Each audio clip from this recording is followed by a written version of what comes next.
నమస్తే, నేను Keshav. Welcome to Suman TV.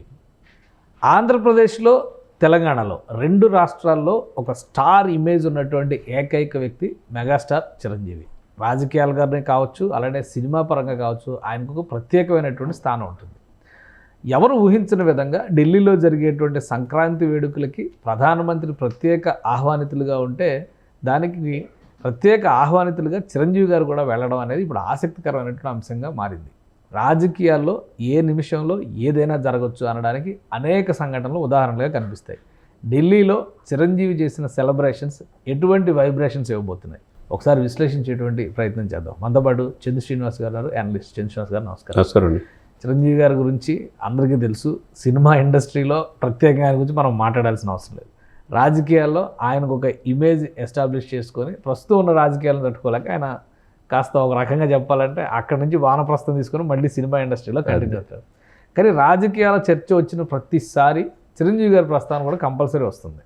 ఇప్పుడు చిరంజీవి గారు ప్రత్యేకంగా ఢిల్లీలో ప్రత్యేక ఆహ్వానితులుగా ప్రధానమంత్రి ముఖ్య అతిథిగా వచ్చిన కార్యక్రమానికి వెళ్ళడం, కిషన్ రెడ్డి గారు తెలుగు బిడ్డ అయినప్పటికీ కూడా కేంద్రంలో క్యాబినెట్ హోదాలో ఉన్నటువంటి మంత్రి, ఆయన సంక్రాంతి వేడుకలను ప్రత్యేకంగా నిర్వహించడం, ఏంటి దీనికి ఏమన్నా రాజకీయ ప్రాధాన్యం ఉందా? డెఫినెట్గా ఉంటుంది, ఎవరు లేదనుకున్నా ఉంటుంది. ఎందుకంటే ఆయన రాజకీయాలు నాకు వద్దు అనుకున్నా రాజకీయాలు ఆయన వదిలిపెడతలే. ఆయన ఒక అజాతి శత్రువు. సరే, ఆయన అంత సౌమ్యుడు రాజకీయాల్లో పనికిరాడు, వాళ్ళ తమ్ముడే కరెక్ట్ అని చెప్పి చాలామంది అనుకున్నారు. సరే, తన అన్న వేసిన మార్గంలో తమ్ముడు ఎక్కడ విశ్రమించకుండా దశాబ్దన్నర పోరాడి 100% స్ట్రైక్ రేట్తో ఉభయ తెలుగు రాష్ట్రాలే కాకుండా దేశవ్యాప్తంగా పొలిటికల్ స్టార్గా అవతరించాడు. మీరు అన్నట్టు ఉభయ తెలుగు రాష్ట్రాలే కాకుండా అండి, తెలుగు వాళ్ళు ఎక్కడున్నా కానీ మెగాస్టార్ అంటే 4.5 దశాబ్దాల కష్టం, పునాదరాల నుంచి ఆయన నిర్మించుకున్న ప్రతి ఇటుక ఈరోజు ఆయన కుటుంబం నుంచి 9 మంది హీరోలు చేసింది. ఇప్పటికీ ఇండస్ట్రీ బాస్ అంటారు. మీరు అన్నట్టు ఒక సేవా కార్యక్రమాలని అభిమానులకు చూపించడం ద్వారా అభిమానులు కూడా ఆ దృక్పథం వైపు సేవ చేయాలనే ఆకాంక్షని తెలియజే, ఒక బ్లడ్ బ్యాంక్ కావచ్చు, ఐ బ్యాంక్ కావచ్చు. మరి ఇవన్నీ దాంతోపాటు కరోనా టైంలో కూడా మనం చూసాం. 24 క్రాప్స్కి కోట్లాది రూపాయలు ఖర్చు పెట్టి వాళ్ళకి నిత్యావసర వస్తువులు ఇవ్వటం, రెమిడిసివిర్ ఇంజెక్షన్స్, ఆక్సిజన్ ఇవన్నీ కూడా ఇచ్చారు. సరే, మీరు ఇవన్నీ ఒక ఎత్తు అయితే రాజకీయాలు ఇప్పటికీ ఆయన కాంగ్రెస్లో ఉన్నాడని చెప్పి అంటున్నారు. కాంగ్రెస్ ప్రాథమిక సభ్యత్వం ఆయన ఇంకా తీసుకోలేదు, ఉపసంహరించుకోలేదు అదే అంటున్నారు. కాంగ్రెస్ కూడా మావాడే. రేవంత్ రెడ్డి గారు కూడా మొన్న మధ్య స్టేట్మెంట్ ఇచ్చారు, చిరంజీవి గారు మా పార్టీ నాయకుడు ఆయన. అవును, పద్మవిభూషణ్ వచ్చిన తర్వాత శిల్పకళా వేదికలు సత్కరించేటప్పుడు అందరూ కూడా ఎంటైర్ తెలంగాణ ప్రభుత్వం మొత్తం సత్కరించింది ఆయన్ని. ఎందుకంటే ఆయన అందరూ కావాలి, అందరూ వాడుగా అందరూ అనుకుంటారు అన్ని పార్టీలు. సరే, ఇకపోతే మీరు అన్నట్టు రేవంత్ రెడ్డి, ఇప్పుడు కిషన్ రెడ్డి గారు పలు సందర్భాల్లో మంత్రి అయినా అవక ముందు కూడా ఆయన వెళ్ళి చిరంజీవి గారిని కలవటం మనం చూసాం. అదేవిధంగా సంజయ్ గారు సెంట్రల్ హోమ్ మినిస్టర్ అయిన తర్వాత కలవటం కూడా మనం చూసాం.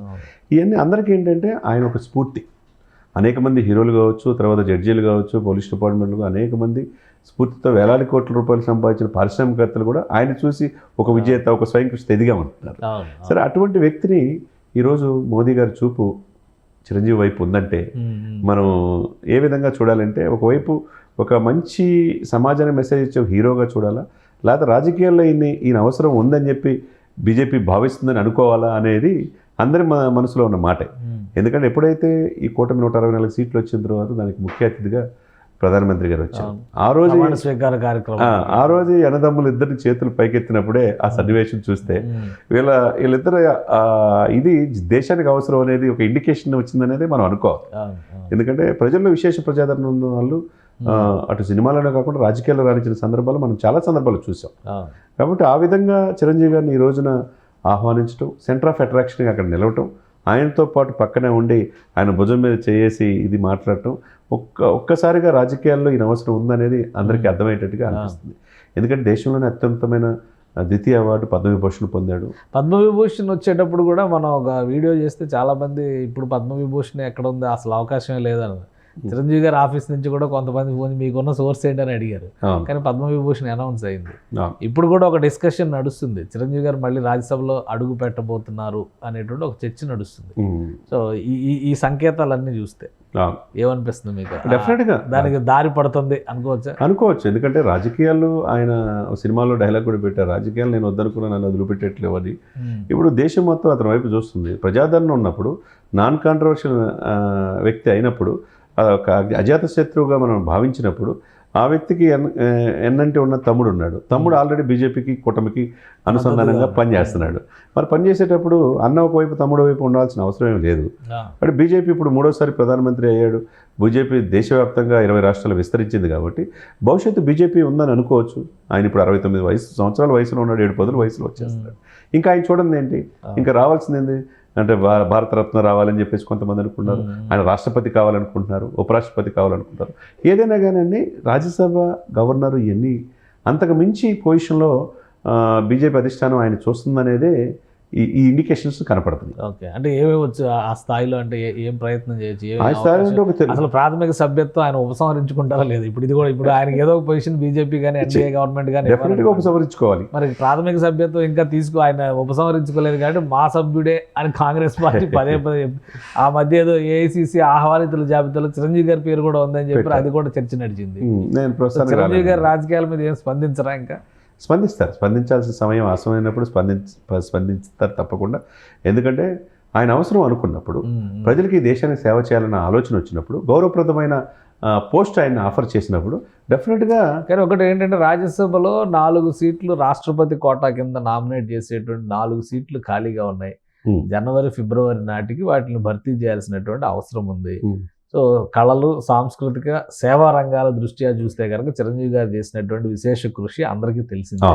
ఆ కోటాలో ఆయనకు పార్టీలకి అతీతంగా బీజేపీ దగ్గర చేర్చుకునేటువంటి అవకాశాలు ఉన్నాయనేది ఢిల్లీ వర్గాల్లో ఉన్నటువంటి చర్చ. ఈ మీటింగ్ తర్వాత కూడా, ఈ సంక్రాంతి సంబరాల తర్వాత కూడా చాలా క్లియర్గా వస్తున్నటువంటి ఇన్ఫర్మేషన్, ఇండికేషన్. ఏమంటారు మీరు? తప్పకుండా. ఇప్పుడు మనం సచిన్ టెండూల్కర్ చూసాం, క్రికెట్ నుంచి మనం తీసుకున్నారు. అప్పుడు గౌతమ్ గంభీర్ చూసాం. ఇట్లాంటి కొంతమంది చాలామందిని ఎవరైతే ప్రజల విశేషత ఉందో బీజేపీ వాళ్ళని ఆహ్వానం పలుకుతుంది. అక్కడ దాకా ఎందుకు మాజీ చీఫ్ జస్టిస్నే తీసుకొని రాజ్యసభ పంపించారు. ఇవన్నీ పరిణామాల నుంచే చిరంజీవి గారికి దక్షిణ భారతదేశం నుంచి అంత ప్రజాదరణ ఉన్న నేత. మీరన్నట్టు ఇప్పుడున్న సిచ్యువేషన్స్లో రాజ్యసభ పంపించడమా, సెంట్రల్ మినిస్టర్ చేయటం అనేది కంటే ఇక్కడే ఇప్పుడు అబ్దుల్ కలాం గారు ఉన్నారు. కళలు, ఆయన సైన్స్ అండ్ టెక్నాలజీలో ఈ దేశానికి అణుపరీక్షల రూపశిల్పి, గొప్ప వ్యక్తి, స్వార్థం లేని వ్యక్తి, అతి పేదరికం నుంచి మిస్సైల్ మ్యాన్గా అవతరించిన వ్యక్తి, 40 యూనివర్సిటీ నుంచి డాక్టరేట్ పొందాడు. మరి ఆ వ్యక్తిని ఆయన ఎక్స్పెక్ట్ చేయలే. ఆ రోజున నేషనల్ పార్టీలో ఉన్నప్పుడు చంద్రబాబు నాయుడు గారు గవర్నమెంట్ అప్పుడు కూడా ఈ రిఫర్ చేయటం, ఆయన వెనువెంటనే ఆ పదవికి వాడిని తీసుకొచ్చాడు. మరి అటువంటి పదవి వచ్చినా ఆశ్చర్యపడాల్సిన అవసరం లేదు. ఎందుకంటే ఈజ్ క్యాపబుల్, ఎందుకంటే ఈజ్ డిజర్వ్డ్. ఇటువంటి వ్యక్తి దక్షిణ భారతదేశం నుంచి వస్తే ఒక తెలుగు వాళ్ళగా మనం కూడా ఆనందపడు. ఎందుకంటే తెలుగు వాళ్ళు రాష్ట్రపతి కూడా దక్షిణ భారతదేశం నుంచి ఉండొచ్చు, ఆశ్చర్యపడాల్సిన అవసరం లేదు. ఎందుకంటే దక్షిణ భారతదేశం ఏంటంటే ఒక చిన్న చూపు చూస్తున్నారనే అపప్రద ఢిల్లీ పెద్దలకు ఉంది. అది ఎవరికైనా కావచ్చు, అటు కాంగ్రెస్ వాళ్ళు కావచ్చు, అప్పుడు పివి నరసింహారావు పట్ల ఎవరైనా తిరగవచ్చు. ఆ తర్వాత పరిణామంలో బీజేపీ అవకాశం ఇవ్వట్ల. దక్షిణ భారతదేశంలో చాలా కీలకమైన పాత్ర పోషించింది. ఎందుకంటే మొన్న ఎలక్షన్లో యూపీలో కొద్ది దెబ్బపడింది, మహారాష్ట్రలో ఎంపీ ఎలక్షన్లో దెబ్బపడింది, తర్వాత అది మారింది, ఎమ్మెల్యే ఎలక్షన్ ఏపీనే సేవ్ చేసింది. ఆ 20 సీట్లు చాలా కీలకమైపోయింది. అక్కడ ప్రపోజల్ ఎవరు, పవన్ కళ్యాణ్ అనే రూపంలో అది అద్భుతమైన అవకాశం వచ్చింది. దక్షిణ భారతదేశంలో ఫ్యూచర్లో రేపు తమిళనాడులో కావచ్చు, కర్ణాటకలో కావచ్చు, తెలంగాణలో కావచ్చు, ఆంధ్రలో కావచ్చు, మిగతా ఫ్యూచర్లో జమిలీ ఎలక్షన్ జరిగిన ఈ దక్షిణ భారతదేశంలో చాలా కీలకంగా భావిస్తున్నారు. సో ఒక ఐకానిక్ పర్సనాలిటీగా చిరంజీవి గారు కనిపిస్తారు, డెఫినెట్గా కనపడుతున్నాడు. కాబట్టి అద్భుతమైన అవకాశం, ఎవరు ఊహించిన పదవి ఆయనకు వచ్చినా ఆశ్చర్యపడాల్సిన అవసరం లేదు. Right. Thank you Jan Srinivas గారు. ఇది చిరంజీవి గారు ఎన్డీఏ పెద్దలతో ఉన్నటువంటి సఖ్యత, అలానే అనుబంధ బాంధవ్యాలు రాబోయే రోజుల్లో కీలకమైనటువంటి పదవిని అందించేటువంటి అవకాశాలు స్పష్టంగా ఉన్నాయని చంద్ర శ్రీనివాస్ గారు అంటున్నారు. సంక్రాంతి సంబరాల్లో పాల్గొనడమే కాదు, ప్రస్తుతం దేశ రాజకీయాలకు సంబంధించినటువంటి స్థితిగతులపైన కూడా చర్చలు జరగడానికి అవకాశం ఉంది. దక్షిణ భారతదేశం నుంచి ఒక ఐకానిక్ పర్సనాలిటీగా రాబోయే రోజుల్లో చిరంజీవి గారు రాష్ట్రపతి పదవికి కూడా అన్ని విధాల అర్హుడయ్యేటువంటి అవకాశం ఉంటుందని చంద్ర శ్రీనివాస్ గారు విశ్లేషిస్తున్నారు. ఇది special discussion. Keep watching. Suman టీవీలో మీ పర్సనల్ అండ్ బిజినెస్ ప్రమోషన్స్ కోసం కింది నెంబర్కి కాంటాక్ట్ చేయండి.